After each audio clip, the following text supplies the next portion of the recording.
terceiro ano da Universidade de Sávio.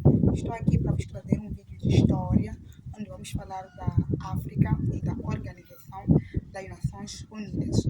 A Organização das Nações Unidas, que é resultado de dois fenômenos históricos fundamentais que surgem no século XX, nomeadamente a Segunda Grande Guerra e o processo de descolonização iniciado logo após ao término da Segunda Grande Guerra.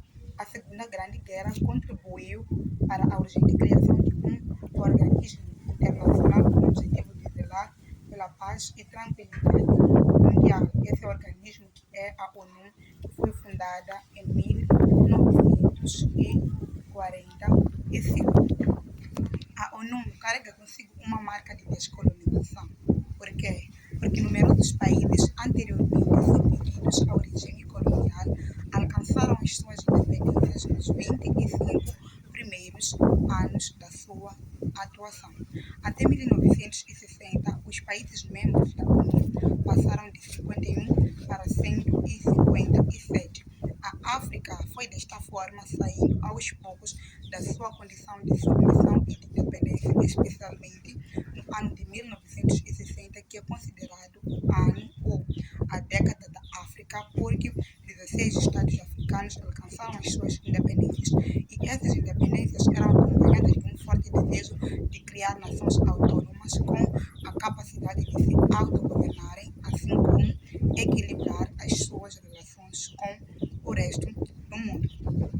Até 1945, a África tinha uma representação muito limitada na ONU. Apenas 4 estados teoricamente independentes eram membros fundadores da ONU. Estamos a falar da Etiópia, da Libéria, do Egito e da África do Sul.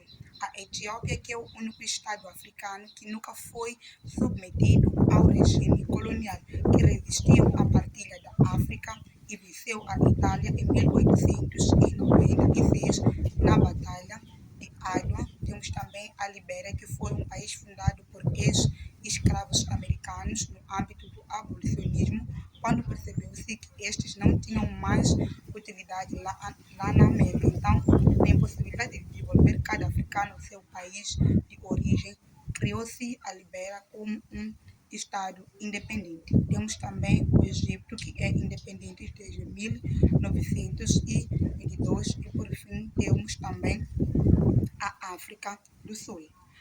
Entre 1945 e 1960, período marcado pela criação da ONU e o início das descolonizações na África, a África continuava em uma situação de forte dependência, mesmo com a ONU assumindo o poder de missão e a responsabilidade de descolonizar os países africanos. Como é que isso se explica? O problema que se aponta aqui é que eles mantinham uma relação unilateral e paternalista. Unilateral por quê? Porque apenas um lado podia decidir, os de fora. Isso quer dizer que as decisões sobre o futuro da África eram tomadas na ONU sem um protagonismo real dos próprios africanos. Paternalista por quê?